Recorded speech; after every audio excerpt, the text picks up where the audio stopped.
have signal. Signal confirmed. Verifying. Decrypting. It's the History Homos podcast. Scott, William, and Patrick cutting through all the slop and trash. Informational snow crash. Go back. Go back.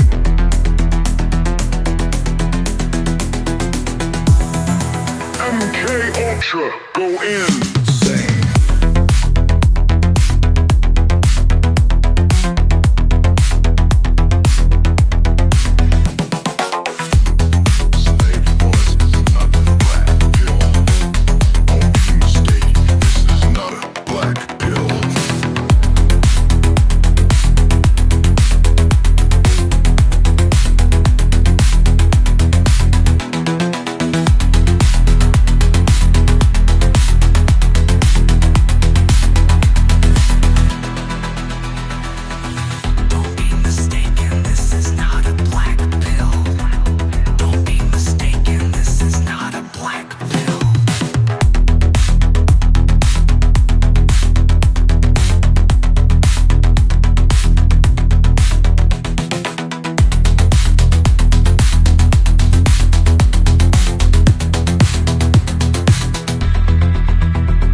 To the show, and we have for you this week History Homos Classic.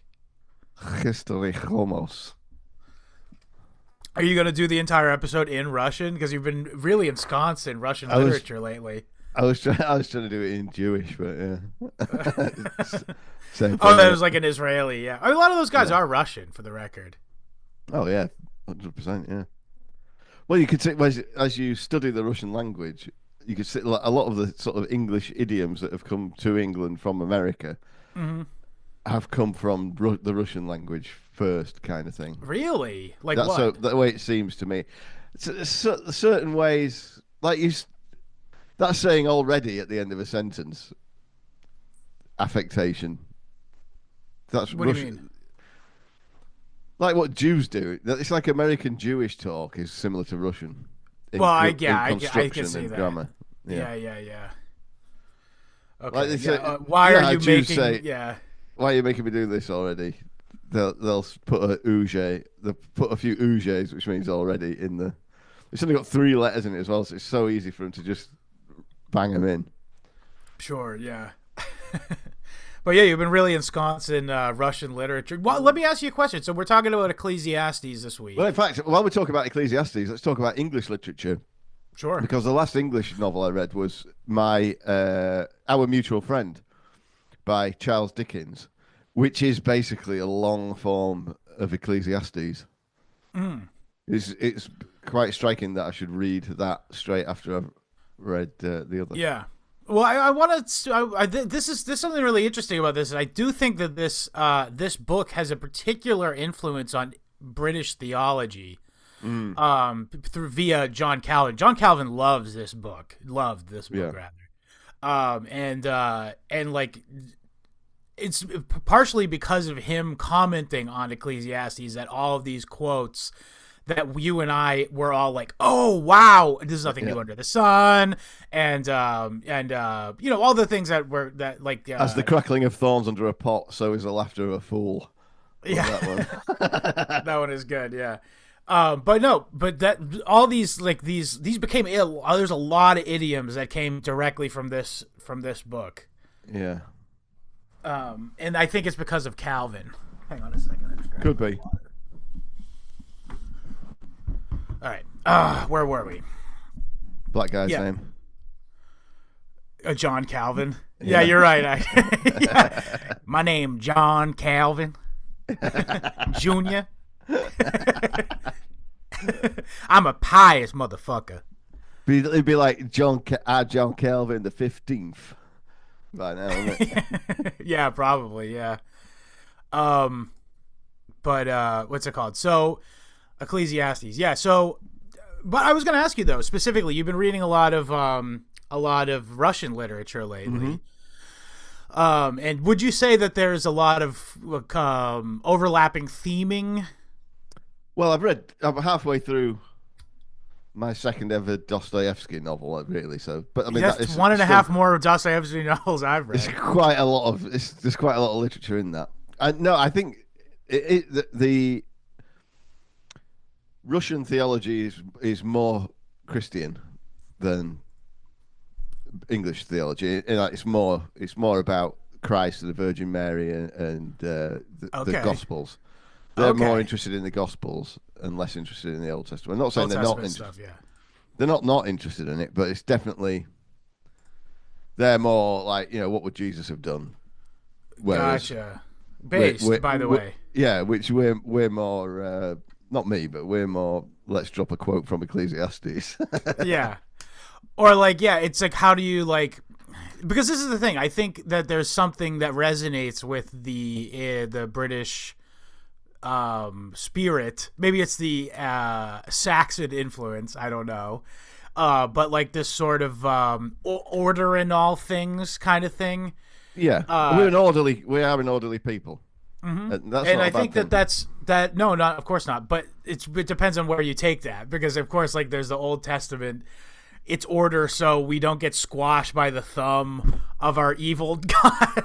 I mean, I've noticed also not just in the literature, but in the sort of Russian schizo telegram that Russians are very pleased with how things are going in Russia at the moment, and one of the things that I've noticed them saying is like, shit, like I was crossing the road yesterday and the cars all stopped at the pedestrian crossing and I was able to cross without risking my life. And like 5 years ago, that never would have happened.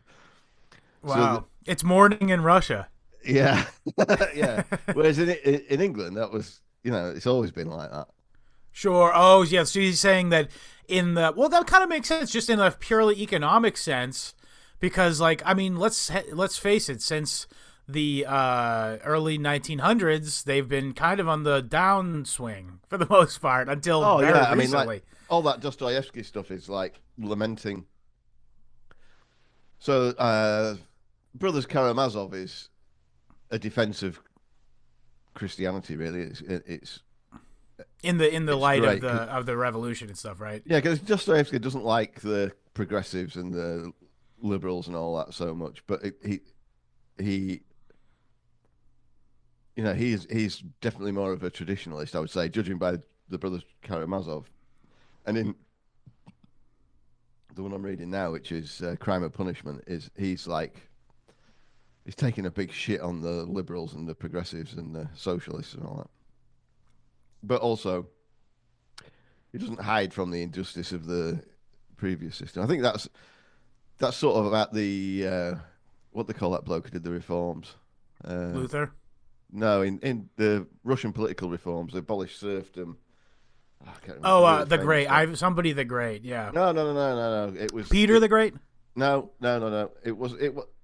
It might have been he might have been Tsar, but it was some. Oh, it was a fella like it in was the a politician in the team. that did it. Yeah. Yeah. Sure. But it was under Peter, if I'm not mistaken. He was the guy who gets all the cred, I'm sure. Yeah. It'll come to me later, but yeah. So it was clear that like during that sort of Victorian era, they felt like they had no ideas of their own, and like the intellectual class just thoroughly reviled everything Russian. And Sure. Well, wanted yeah, to it's be, Habsburgs, right? yeah, they wanted to be they wanted to be French or English or American or whatever. Yeah, they're temporarily embarrassed, like fucking like English monarchs. Yeah, but yeah, it's all very sad, really. But Yeah, well, I think that there is, in some ways, there's balance in all things, because now they get to have their like century of, like they call the 20th century the American century. Like Russia seems like it's about to have it. And by the way, this is very in keeping with go way back here to Quigley. Quigley's whole thing was the Russia never got a chance to have its moment in the sun, kind of thing. And it's because America specifically was like, nope, it's our turn. We're skipping ahead of you. Like, basically. And he says this in fucking Tragedy and Hope, by the way. And I think, I mean, you can't keep that, like, that moment from happening, like, unless you really keep fucking with them. And you know what? It seems like America's blinked, significantly blinked in the last 10 years as far as the world geopolitical stage goes. yeah, you've just had that sort of Zionist cabal who've motivated by nothing but bitterness. Yeah. Who absolutely, I mean, I used to say They're still in, by the way. Don't worry. Yeah, oh yeah. They're not going anywhere, yeah. But that's to their detriment, because they don't realize what they're doing to themselves either. They've got trouble on their own doorstep, haven't they? Those guys, so they're not so interested in Russia all of a sudden. Yeah, it's kind of funny how that works. Yeah. Yeah. But yeah, that opens the door for, like, I mean, like we were just sort of discussing, for the last 100 years, essentially, it's been America holding its thumb on the scale against Russia that whole time. And now that the fact that the brain controlling the master blaster from fucking that once master, I believe, is now paying attention to what's going on in Bartertown. Yeah, unfortunately, it turns out that Master out of Master Blaster is like a drunk uncle, is like an uncle. So like now he's drunk, and instead of getting more belligerent, he's just got more silly. Yeah. Oh man. But anyway, so yeah, I that was a genuine query, by the way, because I don't know shit about Dostoevsky or anything. Although Monica keeps saying, Scott, you got to read War and Peace. I'm like, that's like a punchline. Is read War and Peace. Yeah.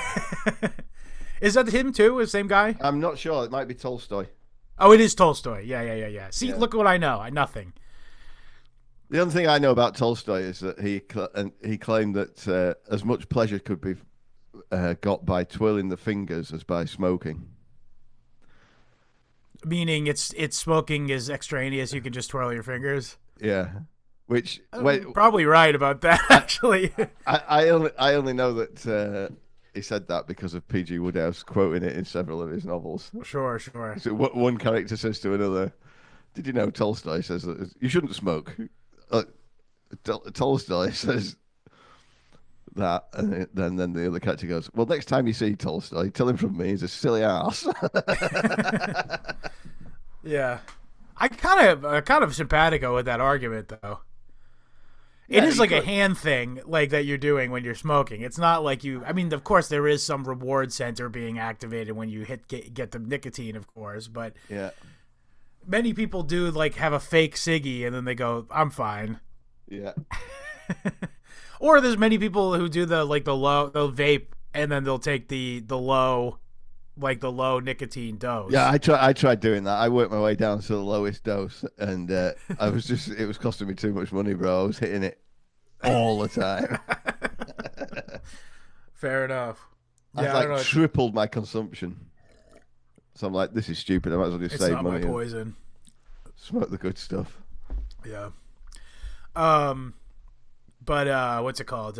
Yeah. So anyway, Ecclesiastes. We said all that to say this. Yeah. Is again, we're working our way through the Bible.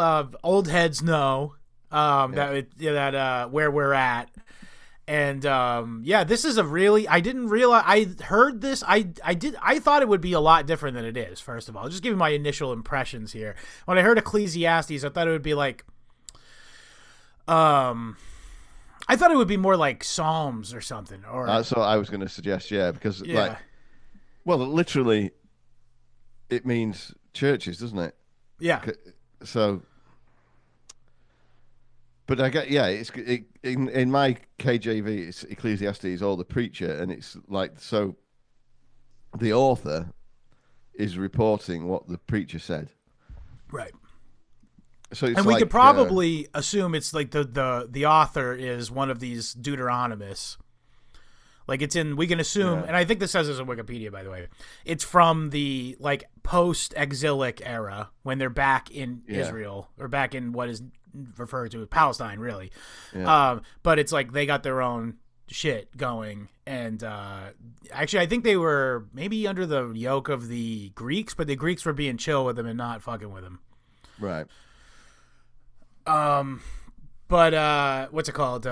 But yeah, so we're in this era where they're sort of rebuilding the theology from all the disparate types of Jews that are all worshiping different amalgams of the different, Shekinah, Yahweh, and all the. They're saying, no, fuck all that.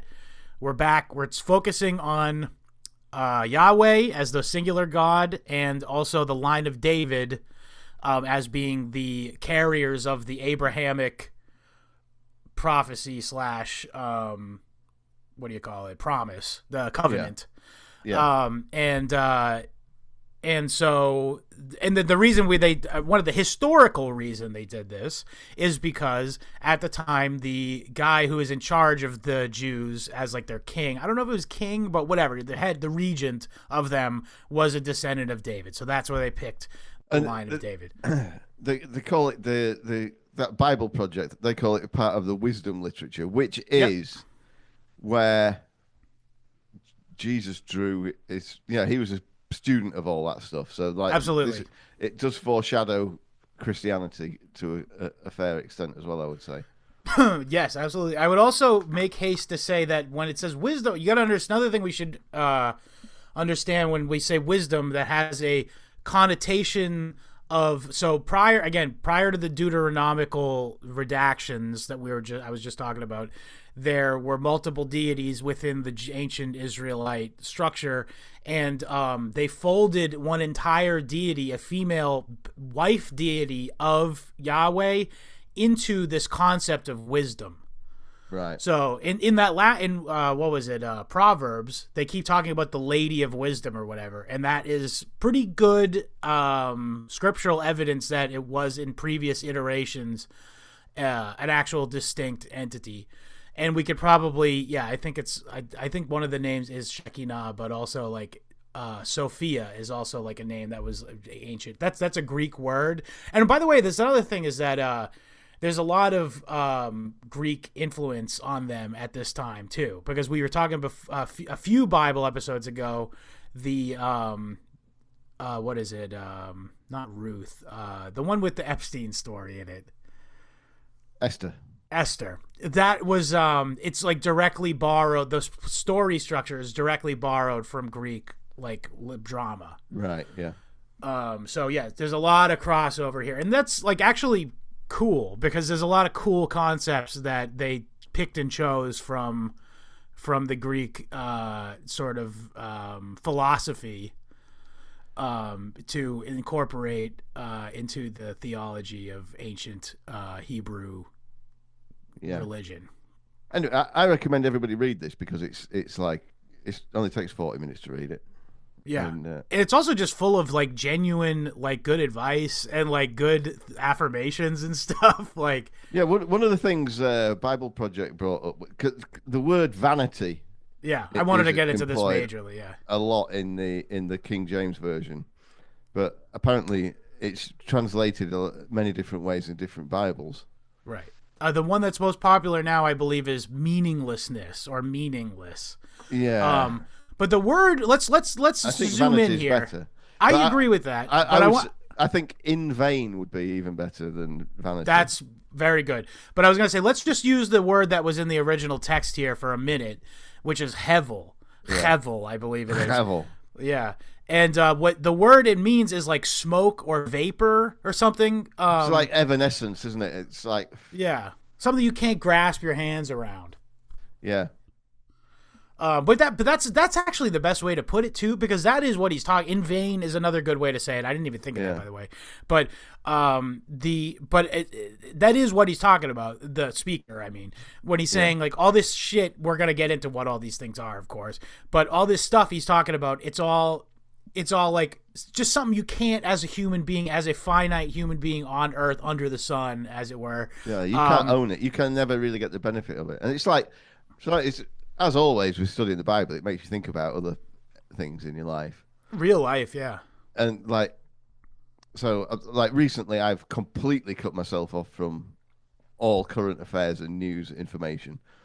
And I'm basically, because I've had this like English church education, I think that's just finally come through, and I've gone, right, all this is in vain.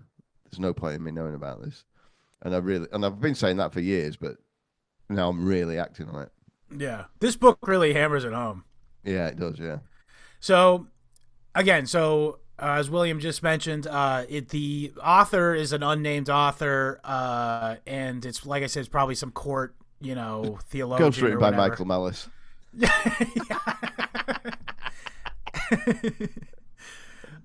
But the speaker is the way they characterize him is like they want you to think it's Solomon, but it's clearly not Solomon. Like based on just like the chronology of when we know it was written, it's definitely not Solomon. But it's like sort of like you remember I think this was actually from Bible Project, by the way, but I think he characterized shout out Bible Project. Like I have like sometimes I don't agree with their interpretations and everything, but like genuinely just a great resource for like English language sort of like interpretation of like Bible stuff. Very cool. Yeah. But one of the things he said was this is like the ancient equivalent of like today you'll have like a historical fiction book. You know what I mean? Yeah. Like you'll have a book written in the like as from the perspective of someone who lives a real person, you know what I mean? Like like the Brothers Karamazov is that novel is just like that. Yeah, it's yeah. It's the audiobook of it is published by christianpublishing.org or whatever. Sure. It's like it is a sort of latter-day scripture sort of thing, really. So it's a very, very long parable. Yeah. But yeah, what's it called? So it's written sort of like in the tone of Solomon, but in here's the reality why I don't like, where I almost bristle at it a little bit, because fuck Solomon. Yeah. I don't like him. So that's that. Yeah. But it's like, especially knowing that this isn't from his pen too, because like at least like I know, again, it's like pretty well established that not all of them are written by David, but like the Psalms and Proverbs are written, they're supposedly by David, even though we know they're not. But when you see that, you're like, oh wow, David had something to him. He had like those scummy moments at times when he was becoming king and stuff. But clearly, this guy has something to say. If this stuff is sort of attributed to him. But Solomon, it's like, no, he like sucked as a king, other than building the temple with demons, and other than that, he didn't really have much cool to say or do actually. And then, I guess we'll attribute this to him. They even say in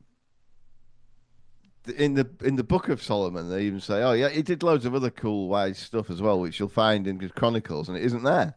Yeah. Well, remember the Chronicles that they're talking about is lost to history. Yeah. The Book of Chronicles is not the Chronicles of the kings of Israel or whatever it is. Like, I think he was just a guy in a white robe with a gold toilet who like. He was Trump. To suck up to him. Yeah.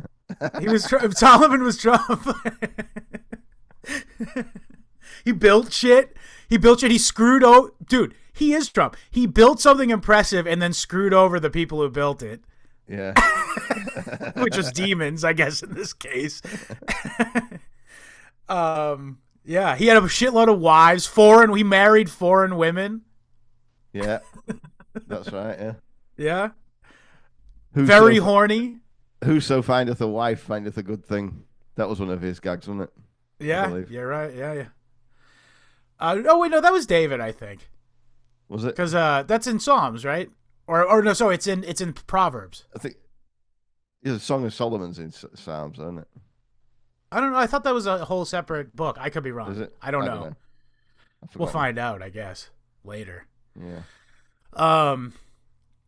But anyway, yeah. So it's like from the spirit of Solomon, I guess. But either way, but again, I think that's part of that is they just like, oh, wisdom. He's known as being a wise guy, so.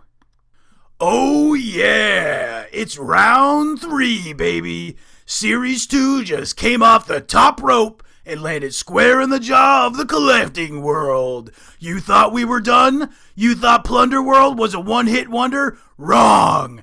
We're the great awakening of trading cards, and Series 2 is a full-blown cosmic body slam. Oh yeah! They're not ready, Scott! They didn't believe! They doubted the homos! And now they're eating their words with a side of humble pie and a cold can of whoop-ass.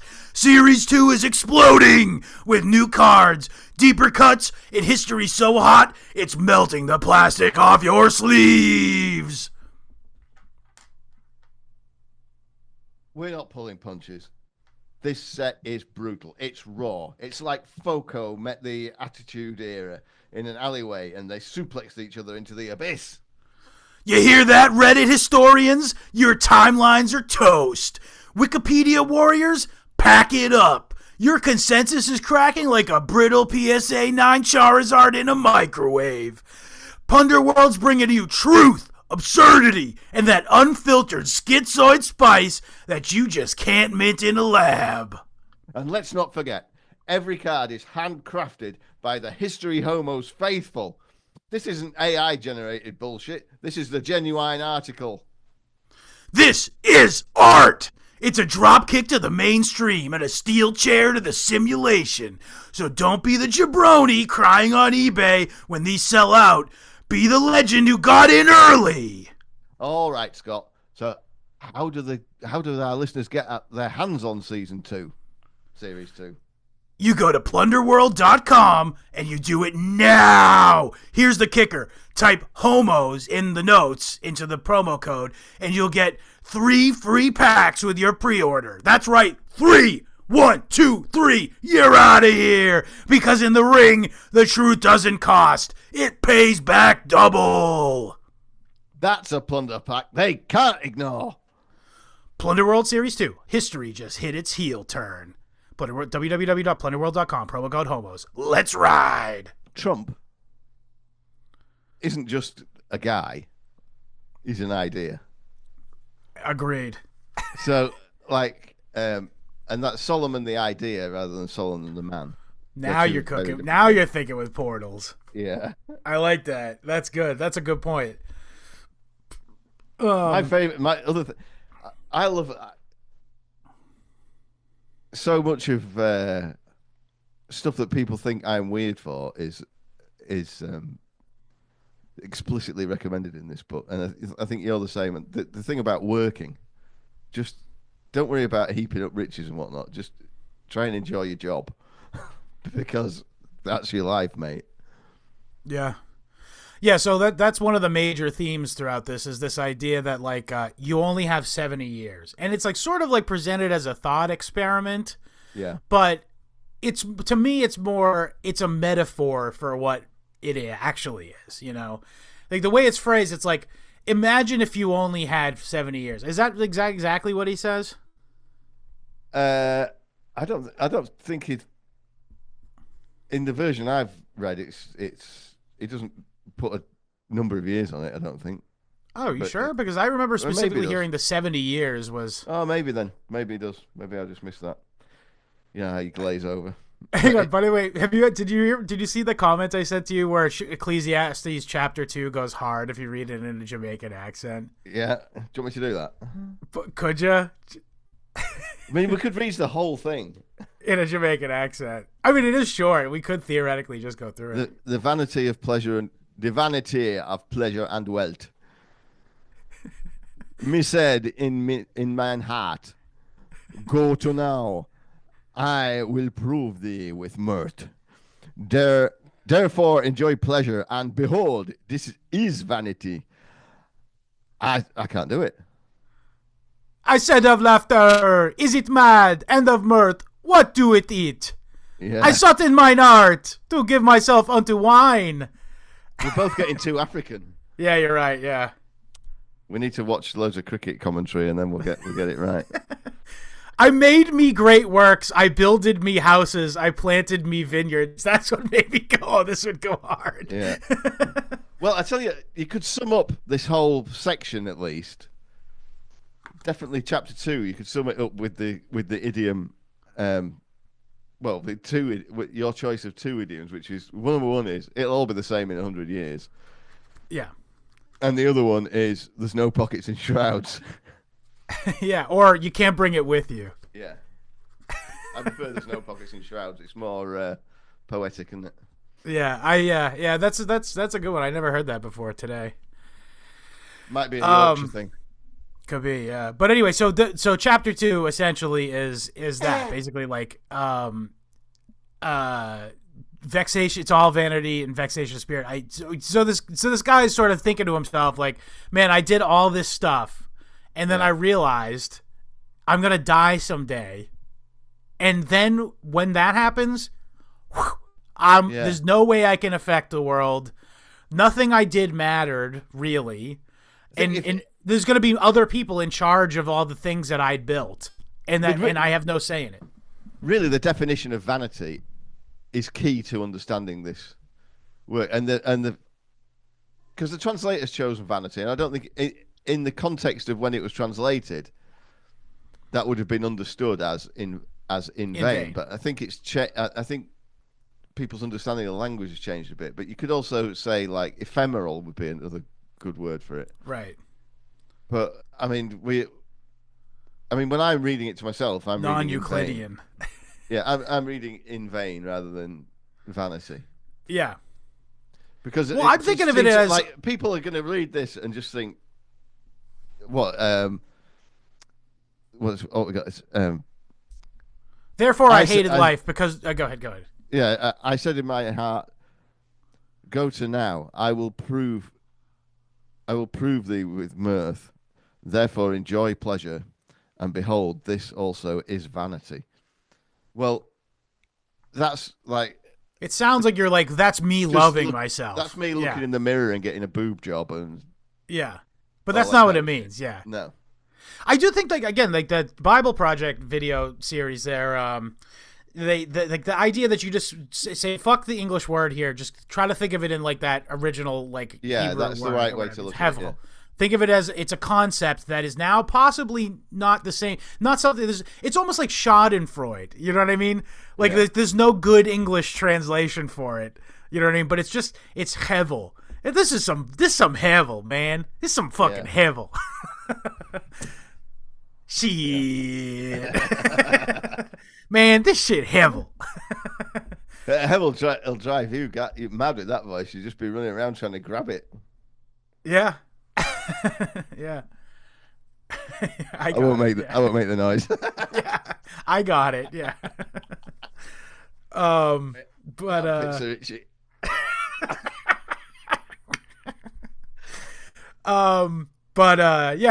basically the main theme here is this idea though that like, listen, guys. Oh, this is the other thing that I want to say is that and by the way, you really do get the sense when you read something like Proverbs. Like Proverbs, the way it writes a lot of checks, its ass can't cash. Yeah. Basically, is Proverbs. It's like, yeah, if you don't do this, you'll have a good life. There's a lot of positive, like, you know how people go like, oh, I have freedom of speech. You know, it's like, it's a positive right, or I have the right to health care or whatever, something like that. Yeah. It's like, no. You don't have the right to free speech. There's not going to be anyone. There's no right of the government to take away your free speech. The way that Proverbs is written, it's like, if you do X, if you're honest in your dealings, God will do good shit for you. Yeah. And this book's like, yeah, you're doing the right thing when you do the right thing. Yeah. But it don't always work out like that. Yeah, exactly. Yeah, it just does it. It just it kind of going look life. You could read it as life's not fair because you can do it, but it does it in like the ultimate end of your life, which is the same whether you're a rich man or a poor man, a wise man or a Yeah. fool, which is that you're going to be it's dirt nap as Yeah. Norm Macdonald would say. May he nap well, by the way. Yeah, yeah. But yeah, no, that is Like, it's humbling, isn't it? yeah. So like it is. That's the ultimate justice. Is that that's another quaint English idiom is you're a long time dead. Yeah, Yeah. also it's like it is a bit like YOLO, but not as in YOLO. So let's buy a jet ski. Yeah. Yes. It's you only So live don't waste your life. Yeah. Yeah, you only live once. So if you're a toilet cleaner, try and be good at it and enjoy doing it, and just because he's not against mirth and having a good enjoying your life. On the contrary, he's in favour of that. But it's Yeah. just like heaping up wealth or Eat, drink, and be merry. That's where this is from. yeah. This is the original coining of eat, drink, and be merry. Yeah. Yeah, and it's it also like you can write it's like books are like there are thousands of books and they're never going to stop coming, so don't bother writing one. Because nobody cares about your stupid book. I mean, it's just the irony of that is that this guy wrote this book and we're reading it now. I know. Yeah. 1,000 years later, but Do you know? I don't know if you've ever seen this meme before. I don't know exactly how true it is, but you know how like every generation has this idea where like, oh man, this generation sucks. yeah, And like one of the so in ancient Sumeria, which is pretty well known as being like the first written place with a written language, they found a scroll saying the Anunnaki left a scroll. Yeah, yeah, the Anunnaki the Nibiruans left a scroll that said, man, everyone has to have a book these days. What the fuck, man? As if we give a shit what anybody thinks. It's amazing that the very first society to come up with written language are like, man, everyone has too much to say. But that's exactly what I'm trying to say. It's like that became a biblical truity in this book because it's like, hey, even with all those books, we actually have the scroll that says, man, everybody's got a book, but we don't have all those books. yeah. Isn't that fitting? By the way, in homeschool group last week, we did this. We studied this poem. I can't remember. It's a pretty well-known poem, I believe. I can't remember what it was called, but it's translated from some Egyptian pictorial language by an American in the 19th century. Okay. And it's Mark Twain, maybe? But you see, I have to take all this stuff with a pinch of salt because they've got all this. They're translating from this language. They don't know what it means. They don't even, and they say, "Oh, this is a poem," but it's in pictures. And I'm like, how do they make the pictures rhyme? Yeah. It's. I don't get it. I don't really believe in it, but this poem was something like it could have been something from the Old Testament. Now then, and according to the law that these archaeologists and whatnot have made up, this king who wrote this with his wife was a monotheist. He's trying to turn Egypt monotheistic, and it was monotheistic. Oh yeah, Amun Ra or Amun maybe. I can't remember. I've got it written down somewhere, but yeah. So this guy, there's something to this because this guy apparently was coexisting with genuine the Jews. prophet. Yeah, he could have been a genuine prophet. Well, yeah, they say that this era of Egyptian religion had a major impact on the Jews who were sort of coexisting with this era of Egyptians. Yeah. And yeah, I mean, were they worshiping the same entity? I don't know, but well, if you take a certainly Carl in Island view, they definitely were. Yeah, I'm a bit of a perennialist myself. Yeah. But what's it called? No, yeah, and to that end also, it's very possible that in speaking, you could really look at it. You could, or sorry, I'm getting ahead of myself here. What I mean to say is, you could see it as an influence on the philosophy that led to the theology of the ancient Israelites. Yeah, Because so ultimately, like with the Girard thesis is basically like, oh, it's all sort of like a theological or metaphysical embodiment of this principle that like you shouldn't kill people wantonly. You know? yeah. Well, and so this poem is addressed to Ra, the sun, and they said, well, that's a sun god. But like again, I'm taking these archaeologists dickheads' word that any of this is true, but assuming that it is all true, then how do we know that Ra wasn't just another word for Yahweh or whatever? You know. Well, they say that the fact that there was three that Amun guy who tried to make all three. That's it. Yeah. He was like, oh, we had three gods, and let's just make it one instead. And they say that's like the basis of the Trinity. Yeah, exactly. Yeah. It is the same. It's all the same shit, essentially. But what's it called? Yeah. And by the way, do you know it was Isis, Ra, and El were the three. Israel. I'm serious. That's these people say that's what where the name comes from. Right. Yeah. Interesting, huh? It's like kind of like a hairdresser's storefront, you know, curl up and die. Curl up and die. I like that. Yeah. You know, there's a black hairdresser place in the town I used to live in called Whoop Whoop. Fantastic. I know. There's a fish and chip shop near me called Frying Nemo. Oh, that's great. That's great. I love that definitely traumatized some kids. Yeah. You mean we're eating Nemo?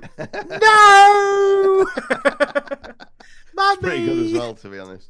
Is it a good chip? That when they opened it, that movie has just been out like the year before. Hell, so that's fresh. based. Yeah. Yeah, that's based. Sorry, just don't like fish. They're for eating, not being fucking friends. Yeah. Well, that's the thing with English. Like a guy like that will. There's a certain kind being of a guy, bit cheeky. A lot of them, yeah. If they think something's funny, they'll do it, and they don't care about the consequences. I love that. Yeah. Because that's a risky business strategy, isn't it? You got to say. Yeah, it's polarizing. I'll say that, but I will say it's polarizing because half of the people will be like, "Oh, that's fucking horrible," and then half of the people will be like, "Cheers, mate." Love it. I'm so glad you told me about that. I love that. That's so funny. You know what I was just thinking about today? I was revisiting an idea I had like 10 years ago for a cold pizza restaurant. Right. Because cold pizza's a lot of times it can be better than the hot, fresh pizza. Yeah. Well, my idea was a chicken skin restaurant where you just you get all skip the middleman. Yeah. Yeah, chuck the rest of it away. Well, you can turn it into chicken salad at least. No, it only sells chicken skin. No, you'd have a sister location that sells the refuse from the chicken. Yeah. I think it might be. Wait. Is it fried chicken? Well, or just roast? It can be roasted. Roasted, yeah. Crispy chicken skin. Okay, so no, you could get a good second location that just sells chicken salad then. Yeah, you could do, yeah. Or like curry, you sell it all out to the local curry houses. Never mind the second location. You're right. Yeah.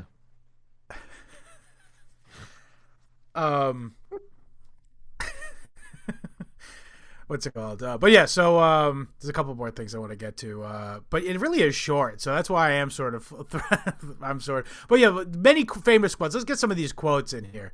Yeah. Nothing new under the sun. By the way, that is a fucking amazing quote. I think it's possibly most well known for its inclusion in a Shakespeare. I'm not sure which Shakespeare, but I believe he plucked that from this. What have you got chapter and verse on that? No, I don't. No. Oh, it's in one, I think, or two. Hang on. There is nothing new under the sun. KJV. 1:9. 1:9.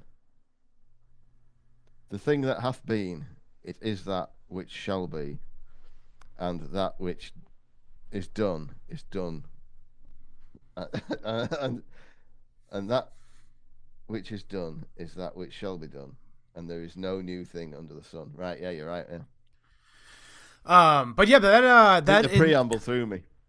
Yeah. What's it called? But no, I'll say this is that clearly shows, if we're going into all the sort of pre-Semitic influences here, I believe that is probably an influence from Zoroastrianism, Right. or Manichaeism, as it were, because there's this sort of idea of like eternal recurrence.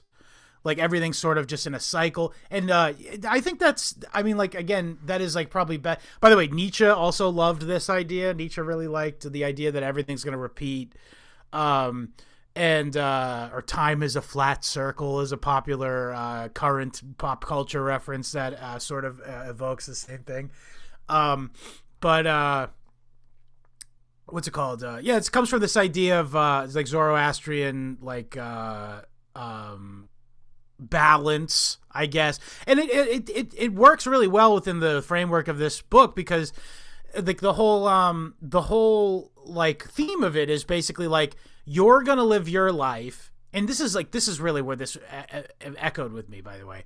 You're gonna live your life, and there's gonna be things that happen to you that happen to every previous generation. You're gonna go through a time in your life where you're gonna have thoughts that every other previous iteration of your line had at age 30. I'm in my mid 30s now, and it's funny. I like have some younger friends that I've met through the show now, and like you know, some of them have issues in their lives, and I'm like, I feel so crazy that I'm now at the age where I say to them like, man, just give it a couple of years and you're gonna figure it out. Like, trust me, I was just there not so long ago myself, and believe me, you're gonna be fine.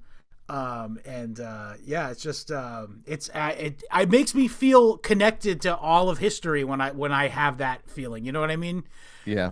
I feel like I'm slipping into the shoes of someone who existed before me. You know what I mean? I could be like, I was the one to say to this person, hey man, just I know it seems like it's a really big deal right now, but believe me, in a couple of years you're not even going to be thinking about this kind of stuff.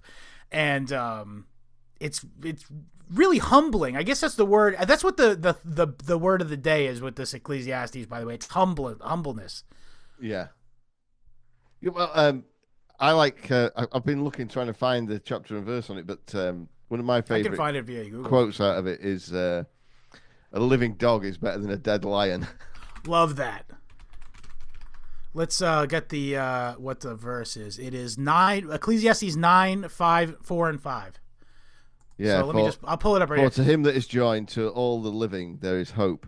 For a living dog is better than a dead lion. For the living know that they shall die, but the dead know not anything. Neither have they any more a reward, for the memory of them is forgotten. Right. Yeah. It doesn't matter that, like, so again, like say you're living in the shadow of your father. Let's just put that out there, that idea, or your grandfather, or whatever, older brother, and he's dead, and you're alive. Well, what fucking good is he? Fuck him. Yeah. I'm literally here, right here, Mom. I mean, but it's so great if you can quote a Bible to your mum, and that's it. So true, yeah. Or anyone. This is why it's great to win an argument too with someone is to Yeah. be like, well, I mean, people are saying this 2,000 years ago to refute your bullshit. Yeah, but I mean, like, this is why this is my late lamented. No, it's not lamented. My late New Year's resolution is I'm going to listen to the audio version of this every morning. Okay. Just so that I get to know it all off by heart. It's Sure. gonna rule. How often could you use this one? He that diggeth a pit shall fall into it, and whoso breaketh a hedge, a serpent shall bite him. Yeah, that's some Gerard shit right there too, though, Yeah. right? Yeah. That rules. I love that one. Yeah, yeah. Whoso removeth stones shall be hurt therewith, and he that cleaveth wood shall be endangered thereby. If the iron be blunt, and he do not whet the edge, then must he put to more strength. But wisdom is profitable to direct. Great. Sharpen your axe. You should. Quit complaining. Yeah, no, here, keep thy footing when they come into the house of God, and be more ready to hear than to give the sacrifice of fools, for they consider not what they do evil. Very Gerard, very Gerard. So There's keep thy another one footing, by the way, it's a foot snare. Whenever they're talking about footing, they're talking about skandalon in Greek, which is this idea that it's a stumbling block. And that is, generally speaking, a conflict between you and another person, essentially. So It's saying, keep your footing. Don't fuck around. Like, there's no reason for you to fuck around with your buddies and your family members and your friends and your neighbors and stuff. Keep your footing all the time, as whenever you can. And this is the most important thing we want to impart to you. That's basically what the book is all about. Yeah. So. Yeah, I love that. Like it is like a twist to everything that's gone before. In that, like he'll be shitting on the fool, Yeah, and then turn right around and shit on the wise man as well. yeah. And it's just like, it doesn't make any difference whether you're a fool or a wise man once you're dead. It really reminds me of Nietzsche, because Nietzsche does the same shit where he'll say something and then completely contradict it. Yeah. Immediately after, but be right both times, which this guy is too. Yeah. But yeah, no, what's that one about the better to die? A wise man, when a wise man dies a fool. Yeah. Oh yeah. How does a do you want me to pull up that quote? Yeah. Oh, what is it? It's really well put. I messaged you with it yesterday, didn't I? Let's see. Ecclesiastes 2:16. Yeah. Thought it was early. For there is no remembrance of the wise more than of the fool forever, seeing that which now is in the days to come shall be all forgotten. And how dieth the wise man? As the fool. Yeah.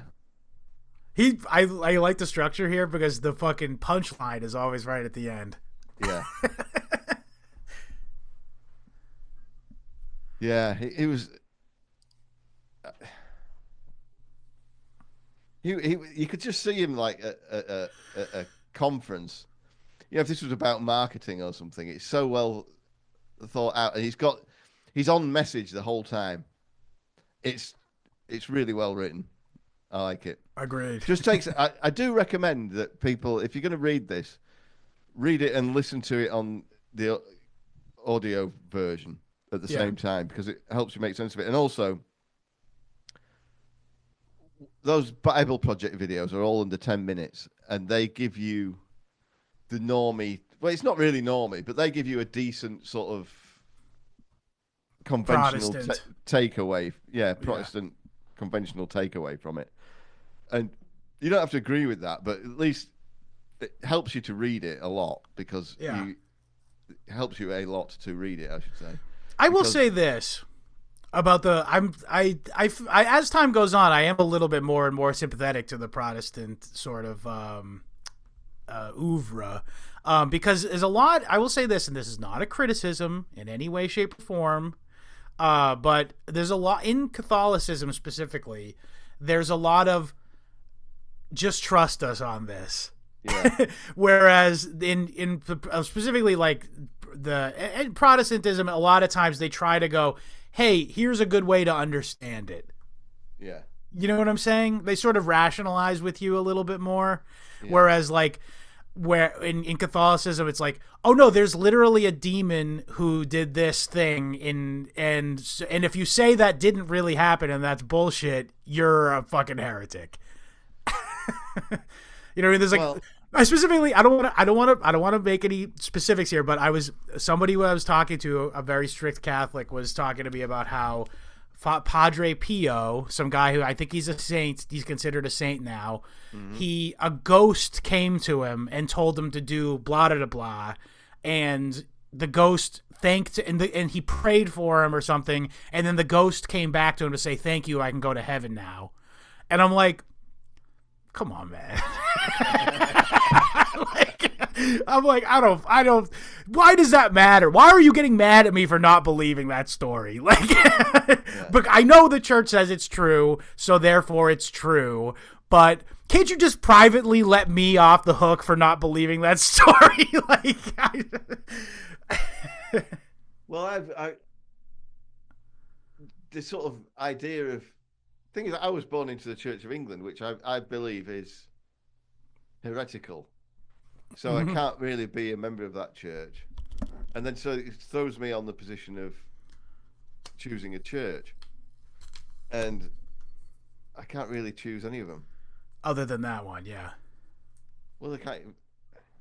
I mean, I'll go. But out of familiarity, I mean. I'll go to Church of England services, but I wouldn't. That's what I'm saying. Yeah. I'm not a follower of the church because it's nothing to follow. It's unbelievable. I mean, why? It's literally just to. It only exists just to keep. I mean, this sounds like such a gay thing to say, but it's literally just to keep the people, the pensioners quiet. Yeah, it's just simulacrum. Yeah, in their lifetime, it's completely turned on its head. Which proves it never stood for. Well, the Church of England's from its outset. The Church of England's only ever stood for one thing, and it's an historical fact, is that all it stood for is the maintenance of the power of the crown. Yeah. It's to put the crown at the head of everything. I think the most brilliant rebuttal of it is the fact that the guy who started it died of the Roman Catholic. Yeah. Yeah. Yeah, and all the royalty are as well. They call it High Anglican, but they're not really. They do all the Catholic stuff. Yeah, I was just reading about the Glorious Revolution and stuff, and like King James and stuff. Recently, I have an episode coming out in a couple weeks. Not specifically related to that, but that's why I feel comfortable talking about it now. But like, it's really funny because like, I don't know why these guys are killing each other over. I know there was no killing in the Glorious Revolution. That's why it's glorious. But you know what I mean? But the Civil War, and it's like, guys, isn't this against the entire point of the whole book that you guys both are fighting over right now? Is that you don't do what you guys are doing right now? Yeah. And then like, again, like the King James guy, he was like trying to use the ultra Puritans as a way to sort of break up the power of the Anglican Church. Yeah. And he was like, hey, ultra Puritans, just get on side with the Catholics just this once. Yeah. So we can make them be nice to all of us. And then the Puritans were like, listen, we hate the Anglicans, but fuck you. Well, that's why they're called Puritans. I know. Yeah, I guess you're right. I guess you're fucking right about that. But then so then they end up supporting like a Dutch guy instead. Yeah. A literal Dutch guy to be the king instead of over goofy, barely noticeable religious differences. Well, they were trying to start up this kingdom of heaven, so the Puritans didn't give a fuck about England. Yeah, they wanted it to be Boston, by the way. Yeah. Interestingly. Anyway, 2 weeks, we'll have a nice episode on that, so. Yeah. But, What other quotes we got here? I guess I want to talk about like sort of the Gnostic implications of a lot of these words so of course there's two levels you can always read it on. Is the instructive level, which is, by the way, my preferred level. What we're talking about here, this idea that this is like the Thomas Jefferson attitude towards the Bible, for the record, by the way. Right. Are you familiar with this? He wrote his own version of the Bible where he just excised anything supernatural from it. Right. Oh, I didn't know that, no. Yeah, pretty interesting. But yeah, he was just like, this is the greatest piece of like philosophy ever written by, in history or whatever. It's incredible. So, it is, yeah. But he was like, I literally don't believe in any of that other stuff, which is funny. But it makes sense. He was like a super Freemason weirdo. Like he was like, oh yeah, God's basically a scientist, and he created Earth as an experiment, and he gave us these. Yeah, I know, it's pretty retarded. But yeah, what's it called? What was I gonna say? There's a quote about a woman that I can't find one in 1,000 women who's wise or something like that. All right, I'm just gonna type in Ecclesiastes woman. Yeah. 7:26:29. I found it. I found that oh, you fucker! It's making me shut. What kind of Christian website is this? And I find more bitter death. And I find more bitter than death the woman whose heart is snares and nets, and her hands are as bands. Whoso pleaseth God shall escape from her, but the sinner shall be taken by her. Behold, this I have found, saith the preacher, counting one by one to find out the account. Oh, hang on a minute. I found it. Which yet my soul seeketh, but I find not. One man among 1,000 I have found, but a woman among all those I have not found. But that's a great thing to so that 7:26 is a great one for your buddy who's just had a breakup, isn't it? 7:26, yeah, I find they're worse than death and are as dangerous as traps. Yeah. Whoso pleaseth God shall escape from her. That's just... Can you think of anything more consoling to a heartbroken dude who's just... I mean, you're right about that, yeah. This is the instructive level. This is the instructive level of the Bible. Yeah, I love it. But, of course, the esoteric level, of course. Now... You could make an argument, and I'm not necessarily making this argument, but I do think that I'm going to try to say this through the lips of what some people who are coexistent with Jesus and in the wake of Jesus, were these guys who are like, oh, it's like the Gnostic interpretations of the scriptures. But you could make the argument that this entire book is like, hey man, like it's prison planet. Yahweh's imprisoned us on this evil planet, and you only got 70 years. Yeah, it is pretty stoner actually. But like this idea that like, I mean, not for nothing, the book does sort of hone in on this idea that like, hey, life ain't all fucking daisies. Yeah. And you could take that in a number of ways. You could take that in the way I prefer to take it, which is like what we're taking it as, where, it's like, listen, there's good and there's bad. And if it was all good, it wouldn't be worth it to have, what I mean? There needs to be bad so you can understand the good. I think that's like a pretty common idea, by the way, and many religions, by the way. But you could also take it as, we're living on a prison planet. Yahweh's enslaved us, and the true God will free you in death if you live a righteous life. You know what I mean? I think the material world is evil. The sort of influence of Ecclesiastes and this type of scripture on my dad was pretty funny. Yeah, my dad was old school, regular churchgoer. We all went to church every Sunday, and he sent me to all these church schools and whatnot. But that particular, like when you're a kid, you say, oh, that's not fair. Well, my dad was never mean. He was lovely at all times, right? But he me thinking something wasn't fair didn't bother him. Yeah, because it is fair. Probably was fair. Yeah, but not. It's not that. It's just like, well, yeah. I mean, I'm the same with my kids, but especially when I had a lot of them living at home, I'd be more blunt about it than my dad. I'd just say, yeah, well, life isn't fair. Get used to it. But you see a lot of parents making a rod for their own back. They go, oh well, we've spent, little Timmy we wanted to get this for little Timmy for Christmas, but that's £200, so we're going to find another £200 to get something that's equivalent value for little Johnny. And my dad was like, no, that's not what presents are. Yeah. If you get a present, you're grateful for it. You don't ask how much it cost. Yeah, that's absurd. Yeah. People do it. It's normal. I know. Yeah, that's a very my mom thing to do. Yeah, it's crazy, dude. Yeah. But yeah, no. It just means you all get shit presents. Yeah, if you start doing that shit, watch how the quality of the presents drop. By the way. Well, either that or your parents go bankrupt. Oh right, yeah, good point.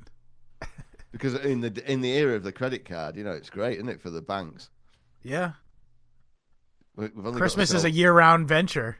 Yeah. If you count all the interest collected. Yeah, no. But anyway, so I agree with you. Yeah, that is the way to read. I mean, again, you can look at it in both ways. Here's the thing. I don't consider myself like a Gnostic at all, but I do love to consider the Gnostic implications of a piece of scripture. Just because I'm a student of history, I like that sort of that is like a sort of a nearly extinct brand of Christianity that was stomped out by the church. By the way, violently. Yeah, I think given that most of them are in Iraq, it probably got stamped out by George Bush as well. It certainly didn't fucking help matters. Yeah. And Obama. Thanks, Obama. Yeah, thanks, Obama. We can't ask an Iraqi Gnostic about the implications of Ecclesiastes fucking 7:26, what he's talking about with women. Yeah. But yeah, so but just to hone in on that for just a minute, just for the sake of my own interest. But yeah, like I had a couple things written down. One sec. Oh, we missed probably the most famous quote, one that was a hit song in the 60s. What? To every thing there is a time. Oh yeah, a bird song, right? Yeah. Yeah, what's that quote? Let's have a look. Hang on, I'm just also trying to find my... I'll try and find this one, and I'll also say a limerick while I'm doing it. Oh, well, okay, well, I'll say this. You look it up, but I was going to say, oh, yeah, that's right, idiot. So one of the major aspects of Gnostic theology is this idea that like Earth is like a simulation. Essentially, the material world is like a simulation, and what makes us a being is your spirit, your soul, essentially. Yeah. And your earthbound body is just sort of like a computer program inside the giant torture computer program, essentially. But I was like, how and then I also found it funny because the speaker, he keeps saying that like everything's hevel or whatever, and it's usually when he says everything's hevel, it's talking about something that sucks, you know what I mean? But consider the implications of the fact that in the original Hebrew the term means smoke or vapor or something. Yeah. It's like almost like it's like a hologram, man. You can't put your hands around it. Yeah, but this is why guys like Float used to say, "Oh, yeah, they all smoke weed in the Bible." Yeah, I bet they did. Yeah. So here we are. It's 1-3, a time for everything. To everything there is a season, and a time to every purpose under the heaven. A time to be born, and a time to die. We should have saved this for sign off. Yeah. A time to plant, a time to pluck up that which is planted. A time to kill, a time to heal, a time to break down, and a time to build up. A time to weep, and a time to laugh. A time to mourn, and a time to dance. A time to cast away stones, and a time to gather stones together. A time to embrace, a time to refrain from embracing. A time to get, and a time to lose. A time to keep, and a time to cast away. A time to rend, a time to sow. A time to keep silence, and a time to speak, a time to love and a time to hate, a time of war and a time of peace. Yeah. What profit hath he that worketh in that wherein he laboureth? Yeah, no, I do, let me ask you a question. Do you think that that provides the scriptural argument for a just war? A time for love, a time for peace, and a time for war. I think, in fact, it does. Unfortunately, yeah. But I think that it's an important part of the message, in that there's it's not. I don't think it's intended as justification. I think it's just intended as like to say, look, this is as a warning. That's what I was going to say. Going to happen. Yeah. Well, to put the fine point on it, I've been reading a lot about this lately, but the term "just war" comes from St. Augustine, right? And he says that that just war only is when you're being attacked and like someone's trying to get you. Yeah. And then it could be a just war. But he said, still, it's a sin regardless, because you're participating in someone else's sin. Yeah. But because the war itself isn't just. Your participation in it might be justified. Yes, that's exactly the justification. Yeah. But I think he's probably basing it off of this scripture. I don't know what his scriptural basis was or whatever. I could look into that at another time. Yeah, I mean, I certainly don't see it as a justification of war per se, because like he's not trying to justify the serpent in biting people, is he? He's just saying it happens. Yeah. Well, I totally agree. That's what I'm saying. It's like it's a reality of life, and that's what the whole point. This whole book is like a reality check. Yeah. Again, compared to like Proverbs, which is like sort of like a bunch of promises that are probably not going to be kept. Yeah. It's funny, like I'm on this synchronicity. There's one of the homeschool mums. We're always reading the same thing, just without coordinating it. She read Ecclesiastes last week. Well, they listened to it in the car on the way to the class, and I'm like, oh, I'm reading that. And that happens virtually every week. Me too. Yeah. Me and this lady are right on the same wavelength. She's great. Well, you're probably going through the book at the same. Well, clip. not this bit, no. Oh yeah, you're right. Yeah, it's been a while since we picked it up. Yeah, but it's not just it's novels and stuff. She's read all the stuff I've read, and I've read all the stuff she's read. Yeah, no, I agree with you. Particularly like when you just do a podcast, you end up like these little coincidences happen all the time. Like I just did like a science fiction novel that has all this stuff about like brain fucking with and going into your brain and stuff. And then I go, hey, Patrick, what's that thing you've been putting off for weeks and weeks, like about for the topic for the bonus episode? And it's like brain surgery and brain interaction and stuff. I'm like, what the fuck? I genuinely was just like, oh, what's that thing that we were talking about a month ago that we were going to do? And it's like just so weird that it fits together like a little puzzle. I tell you what I really enjoy about it as well, having found that person, is, I mean, again, it makes me. I often think that God is merciful and great and kind, and you the small mercies that are shown are, I think that's one of the keys to leading a happy life, which I'm sure we found somewhere in the Bible, is to be grateful for the small mercies, notice them, and I think that's one of them, because I've cut myself off from TV and stuff years ago, and so this is like my water cooler conversation now can be about stuff that I've been reading. Hey, good stuff like this, yeah, it's great. True that. Yeah, no, just this morning I looked outside in the garden, and we got those, like the raised wooden beds, and I hadn't looked at it in like a week probably, but I look right out the window and I see there's a lush burst of chives. Nice. That just sprung up out of the ground from last year's seeds. Yeah, you had those same feels that I got seeing the ducklings the other day. Yeah. Oh, you saw the eggs or something? You saw the mother ducklings, and you saw the Well, no, I just, like, you see the ducks swimming around all the time, and all of a sudden, just one day, day before yesterday, she's got a dozen ducklings. Right. Yeah, but it's definitely similar. But I was just going to say, it's something that we did last year. And I should mention, too, is that the chives that we planted last year, total dud. Yeah. But they're out there. They look like as if it was like a professional horticulturist had like cultivated this brilliant fucking chive plant out there. And I'm like, nice. I didn't even do anything. And it's sprangeth up out of the garden like when the snow subsideth. Yeah.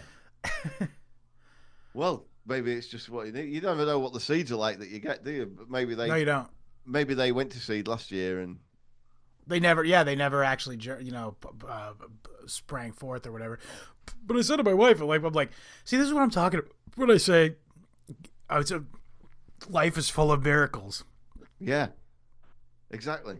I know it's stupid and little, but we didn't do anything, and now we've got $8 at the market's worth of fucking chives that we can put on eggs and potatoes and all kinds of stuff, soup. Yeah. For free. Well, not for free. I paid for the seeds last year. But my point is that it's just like God being like, hey, by the way, threw in an extra chives for you.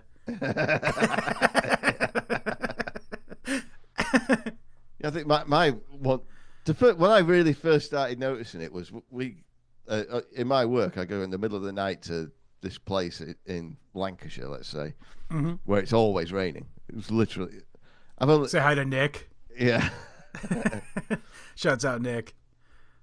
Oh no, he's the other way. Oh, he's in Lincoln. He's Lincolnshire. Right. Yeah, okay. Listen, I'm not from there. Lancashire's in the west. It rains a lot, and this particular sure. The place isn't actually in Lancashire, but it's to all intents and purposes it is. Yeah. And it's always raining over there, but it never rains when I'm outside. It'll be raining when I get there, and as soon as I have to get out of the truck, it stops. And then I very rarely get any rain on me, apart from on my feet, because it's always like ankle deep in water. Sure. But I'm like, this is bizarre. Like, I don't know what I've done to deserve that, but I'm very grateful for it. Because I hate getting wet. Like a cat. Most people don't like it. Yeah. Can you imagine a guy who's just like, I love being wet? Yeah. He just comes home and he douses himself in a bucket. Well, little Enwardina does. Like swimming? Swimming, but she don't give That's different. That's don't different. give That's a an rat's activity. She does not give a rat's ass if it's raining or not. Well, maybe she'd make a good fucking Navy SEAL someday. She'll be the first female Navy SEAL. Yeah, well, she'll be able to drive the boat. True. Yeah, she's already got like amphibious injuries. Yeah. She got that landing at Normandy. She's a veteran of amphibious conflict. But yeah, no. What else we got? What other quotes we got here? Eat, drink, and be merry. I know I said it already, but like that is such a fucking classic thing that boomers say. He that loveth silver shall not be satisfied with silver, nor he So that loveth true. abundance with increase. This is also vanity. That actually is vanity, though. But Double meaning, double entendre there. Yeah, but so that one just makes me think of stonks and line go up mentality and all that. Yeah, there's truth to it. Even like I try to have a very, very measured, conservative. I truly think of investing as hedging against inflation only. Yeah. Which is the way you should think about it, folks. And even myself, I'll be like looking at what I've made or what the increases in the very little Bitcoin that I have. Mm-hmm. And I go, man, but it looks so much nicer when it was higher. Yeah. I'm like, I purposely approach the entire enterprise with good intentions and not be like, I'm like consciously going, Scott, you're not going to be a stocks guy. You're just trying to save. You're just trying to save some of the value of your labor that's lost through inflation. That's all you're doing, buddy. And then meanwhile, I'm still like, it would be nice if Bitcoin was back at 104. Yeah. Would be nice. I just don't look at it. I don't even know what it is. Well, I got to go in to buy it every week. Oh, you buy it every week, right? Yeah. You can get Coinbase to do that automatically. Well, that gives me an excuse to look at it. Yeah. Well, if it's going down, you're better off if you're in a buy-in phase. That's fine. I know. I always, every time I see it go down, I go, all right, good, actually. I like that it's going down. That means I get more. That's my cope. No, this is actually good. This is good. I'm going to have more of it. Yeah, no, that's true. But yeah, no. But yeah, I've been doing some naughty stuff in the stonks, actually. I recently bought Halliburton, Boeing, because I'm like, we're going to war with Iran. I might as well get something out of it. Oh, dude.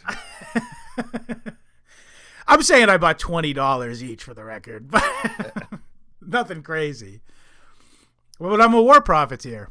Or I will be once the war starts. Implying we're not in 5 conflicts right now, by the way. Yeah. But yeah. I wonder if they just I don't wonder. These You don't wonder. these You know the answer already. Whoever becomes the next global hegemon, those companies will just restructure and be part of that. There'll be parasites on that instead. Might be Russia. Yeah. You never know.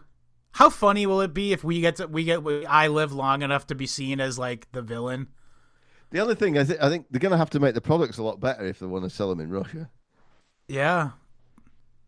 Those years of just like abject poverty like really led to a certain like I imagine it probably led to a sort of real frugality.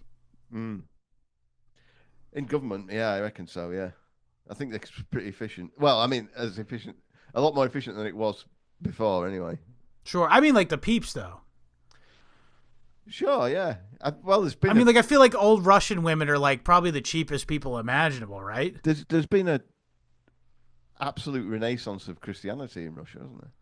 Yeah. Not for lack of government involvement, mind you. Yeah.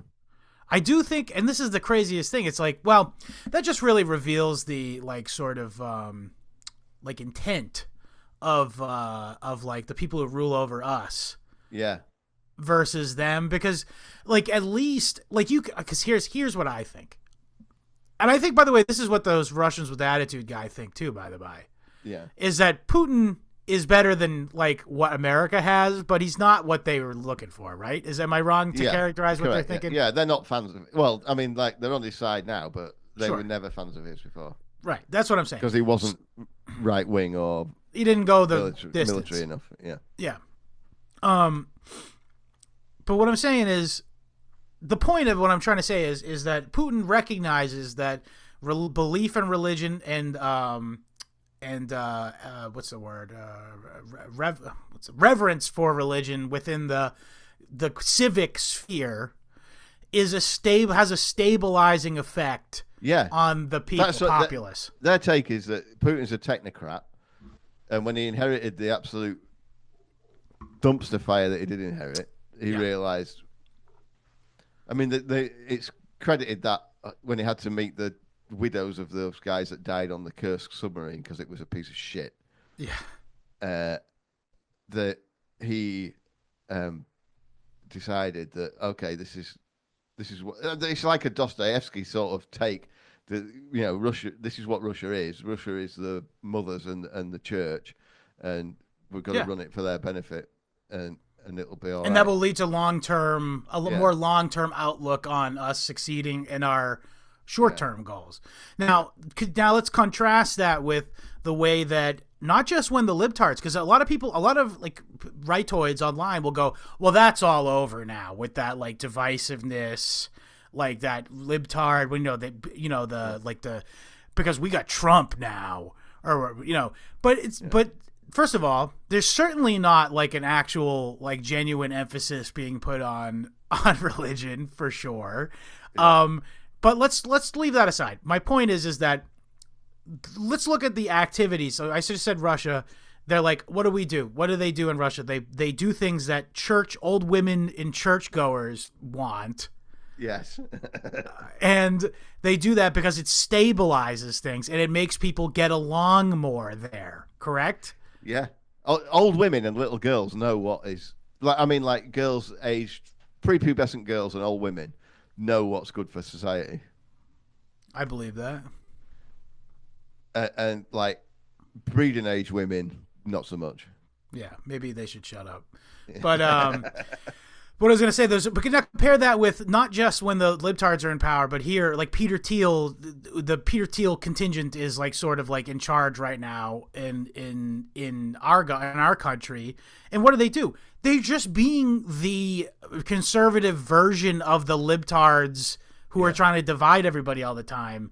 And just it's the same. It's like it's just creating more divisiveness all the time, instead of just going. I mean, who am I trying to sell on this? It's all vanity, mate. It's vanity. It's Hevel, dude. Yeah. There's no point in trying to grasp my hands around it. But what they're trying to do is basically like, oh, let's just stir up. Let's have the libtards be in the barrel now. So like when the libtards were in power, the conservatives were in the barrel. That sucks. Get mad about it. Be pissed. When we take over, we'll show those fuckers. And that's what they're doing. Now that they're in charge, they're doing mostly optical stuff. Like, I don't want to get into too much current things, but the current political football right now, this week, is this guy who got deported to El Salvador. Right. And he was supposedly an American citizen, air quotes. He Yeah. came to America when he was a teenager, blah, blah, blah, whatever. So now the argument is not. The argument is now, and so the libtards are like, this is bullshit. He's an American citizen. He wasn't even a gang member. And then the conservative response is, he actually is a gang member, and we can kick him out, and he is a bad guy. It's not a principled stand. Like, you're fighting them on their level, is what I'm trying to say. Yeah. You're fighting them on their level, which means you lose. You got down to their level, first of all, and you didn't say, I don't care. We're going to kick this guy. And then the other thing is, it's another political football, because if you look at the actual numbers of deportations, they're lower than Biden and Obama, dude. Yeah. It's worse. What's also now do American citizens murdered by the IDF? Yeah. No, yeah, exactly. The libtards are not going to bring that up. No. And neither are the conservatives. Sure, but why would they? They love Israel, yeah. But my point is like, that's what I'm saying. It's a nice, safe thing that nothing will matter. And that's the new political football, is this one guy in a sea of immigrants that came here illegally. And now the entire political, like... they shouldn't even be talking about it. Panopticon is on this one guy, and the fact of what his tattoos mean. That's what the fight is over. If they were serious about, if the administration was serious about doing this, they wouldn't even engage with. So that's an individual case. We can't comment on it. Next question. Yeah, it wouldn't literally. But instead, the president posts a picture of him holding a picture of this guy's tattoo, to be like, look, it's an MS-13 tattoo. And by the way, just so you know, I know you're not online too much, but as soon as I saw that Trump posted a picture of him holding a piece of paper, I'm like, okay, let me wipe out what's on there and put Big Chungus on it. Did you do so? Yeah. Awesome. I got decent likes on it too, actually. On Instagram. Yeah, I don't like that. I would like that. It's just Trump going, hold the picture of Big Chungus. I couldn't resist. It took me 28 minutes to make, too.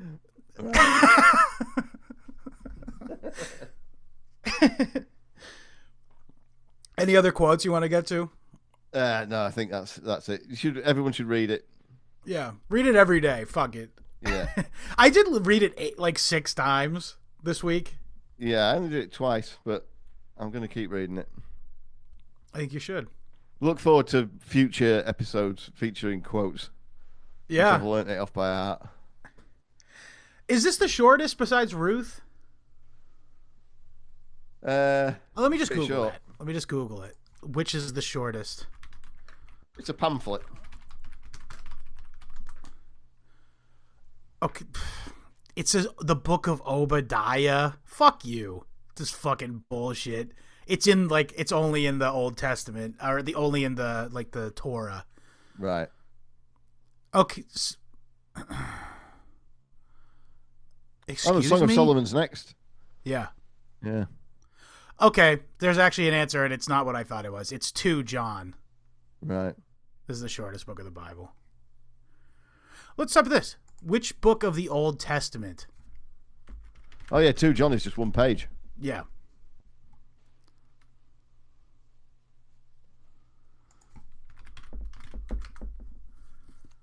Ruth. So it is Ruth, and then let's do 3rd.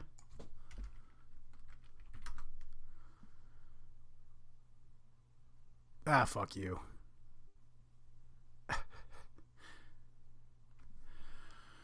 Okay. Well, I think we covered it. Thank you for Song listening. Of Solomon short. Yeah, there's quite a few short ones coming up. Yeah. I'm looking forward to Jeremiah. That's another big influence in literature as well, isn't it? Is it? Well, I don't know. Actually, I was going to ask you to tell me what the deal is with it, but fuck that. I want to be surprised. Yeah. I'm not really sure either, so I'm glad you let me off the hook there. Jeremiah spoke in heaven. Right.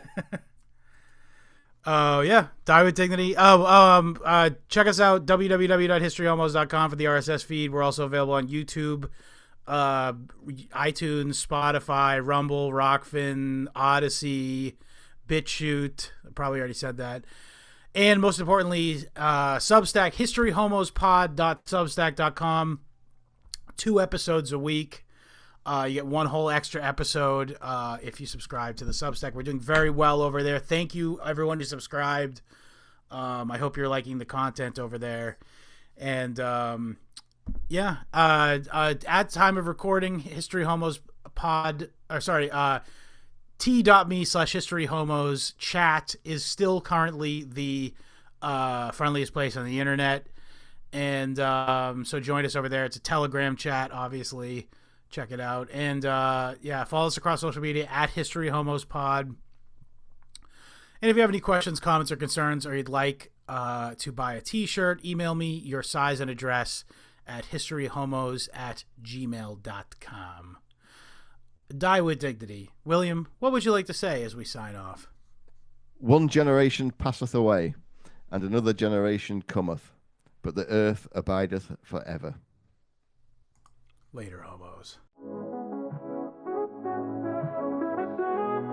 There's nothing new under the sun.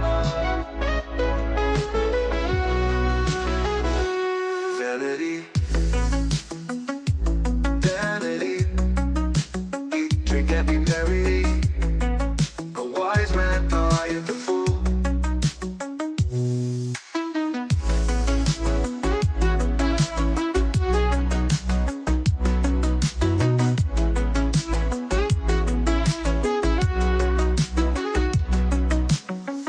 There is nothing new under the sun. Vanity, vanity, eat, drink, and be merry. A wise man dieth a fool.